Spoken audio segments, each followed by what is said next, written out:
Alterner les destinations de nos promenades pour ne pas aller 2 fois de suite au même endroit, en un temps rapproché. Profiter ce jour-là du beau temps, le ciel bleu, l'air tiède printanier dès les premiers. Pas un souffle de vent. Marcher d'un même pas avec Alice, le long du canal. Prolonger jusqu'au bassin de la Villette, longer le canal de l'Ourcq, destination Pantin. Quelques pauses pour filmer, je la vois quelques mètres devant moi, qui continue son allure. Je la rattrape rapidement. L'impression de voler toutes ces images enregistrées à la marche tranquille, sereine, de ceux qui avancent sans capter systématiquement ce qu'ils voient au passage, sans fixer d'image sur leur chemin.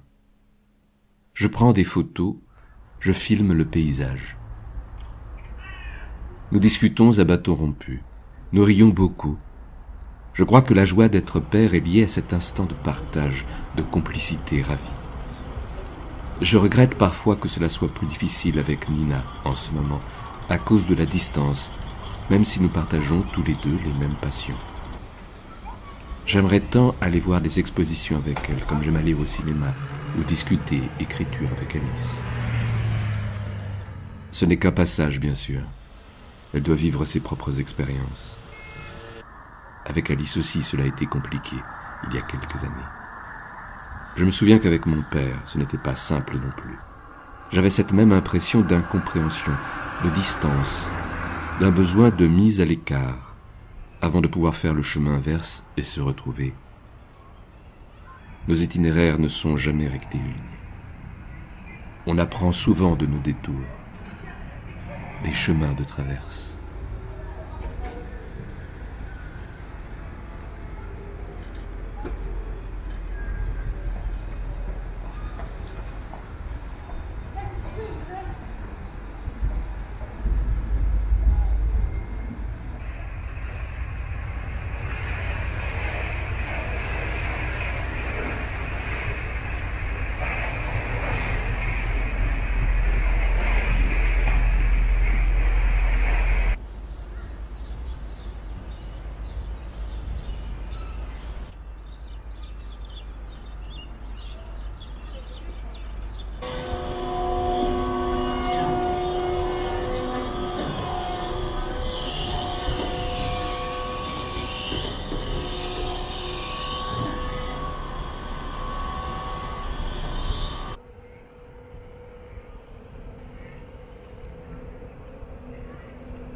C'est l'effervescence à la bibliothèque.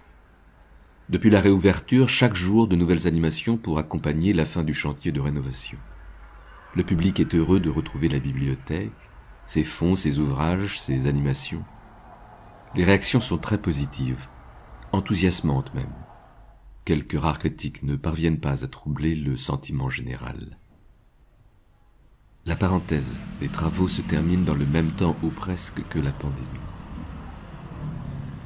Je reste tard aujourd'hui, seul dans les bureaux, les lumières vives du tournage nocturne d'un clip de rap dans les jardins du siège du Parti communiste projettent mon ombre et celle des branches des arbres du boulevard sur les murs blancs.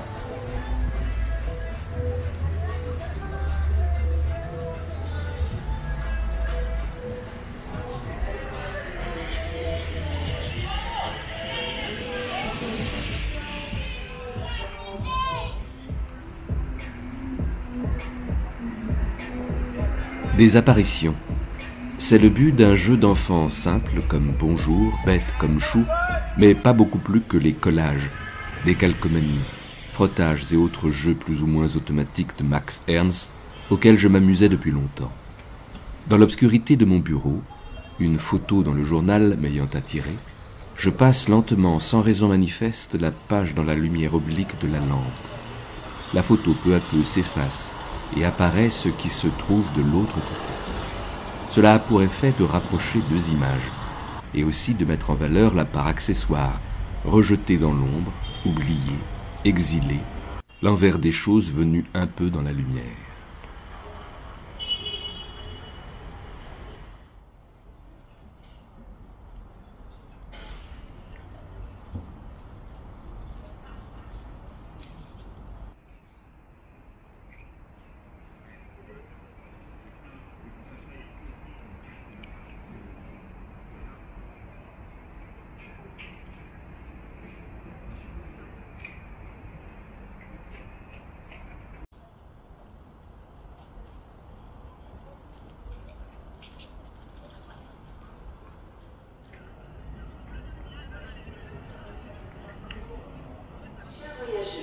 En application des mesures gouvernementales, le port du masque couvrant la bouche et le nez est obligatoire dès l'âge de 6 ans, en station et à bord des trains, sous peine d'une amende de 135 €. Le recordamos que el uso de la mascarilla es obligatorio y que debe cubrir la nariz y la boca. Vi ricordiamo che è obbligatorio indossare la mascherina coprendo bocca e naso.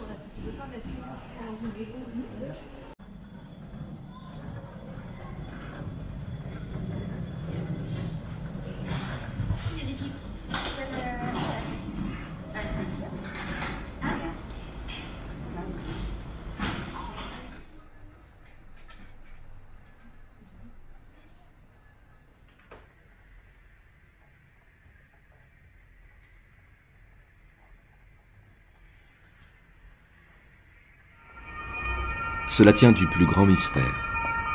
Poursuivre ainsi longtemps encore son chemin avec la même obstination, sans qu'on puisse seulement imaginer ce que l'on va y croiser. Le parcours, entre-temps, est impressionnant. Pas de stratégie ni de programme. Juste cette position d'attente que j'ai déjà souvent évoquée. Les glissements se produisent tout naturellement. Parfois dans la foulée. D'autres fois, après un temps pendant lequel s'est manifesté ce qui va permettre justement ce glissement. C'est ma manière de faire et d'être.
Châteaudun, Barbès.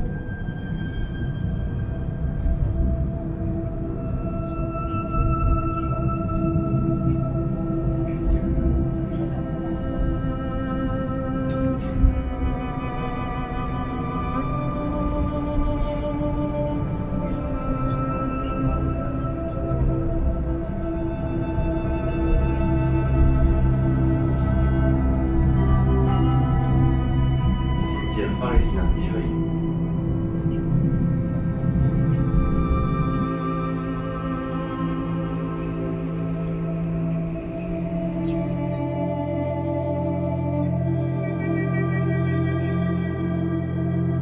Ce journal n'est pas un vrai journal. Je note ce que je vois, ce que je ressens au fil des jours avec ma caméra. Mais je n'écris pas au fur et à mesure. Une fois les images prises, enregistrées, les séquences montées ensemble, les musiques choisies dans celles que j'écoute et que j'envisage pour la bande-son, à cet instant seulement, je me mets à écrire. Je n'avais pas prévu, par exemple, de me rendre au cimetière d'Ivry. En rendez-vous au Macval pour la journée d'études que j'y organise le jeudi 24 mars prochain, je pensais pouvoir profiter de ma présence sur place afin de visiter la nouvelle exposition du musée, à main nue. Exposition sur le corps, son langage, son pouvoir et sa puissance de réinvention. Mais le musée est fermé et l'exposition n'est pas accessible. J'ai remarqué, en empruntant le tram pour venir à Ivry-sur-Seine, la proximité du cimetière aux abords de Paris. Le père de Caroline y est enterré. Je tente de retrouver sa tombe tout seul, mais je n'y parviens pas. Je la joins au téléphone. Elle m'indique le lieu de la tombe, 29-28. Division 20, ligne 9, tombe 28.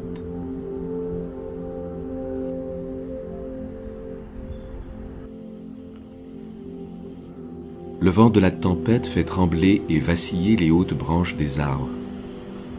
C'est pour moi le signe d'un salut lointain.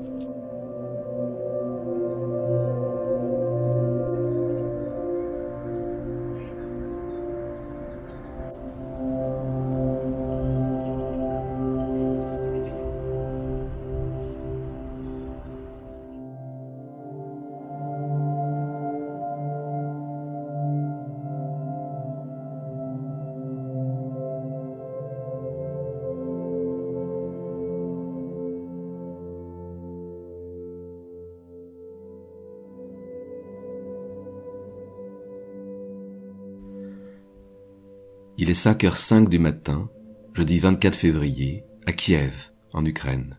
La guerre a commencé.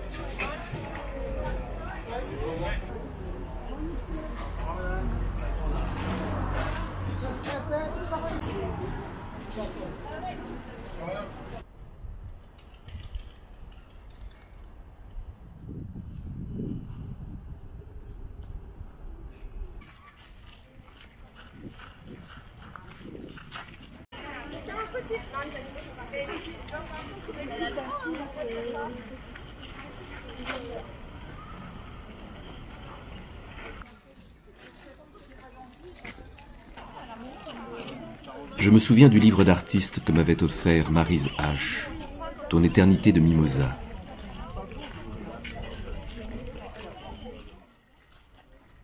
Creuser le spectacle du monde et ramasser le café moulu dans le petit tiroir du moulin. Les mouettes passent, Cochin est à Cherbourg. Le soleil dort sur le Platine. Dans la lumière des chemins de vaines rencontres, la cible frappe sec, le printemps refleurira.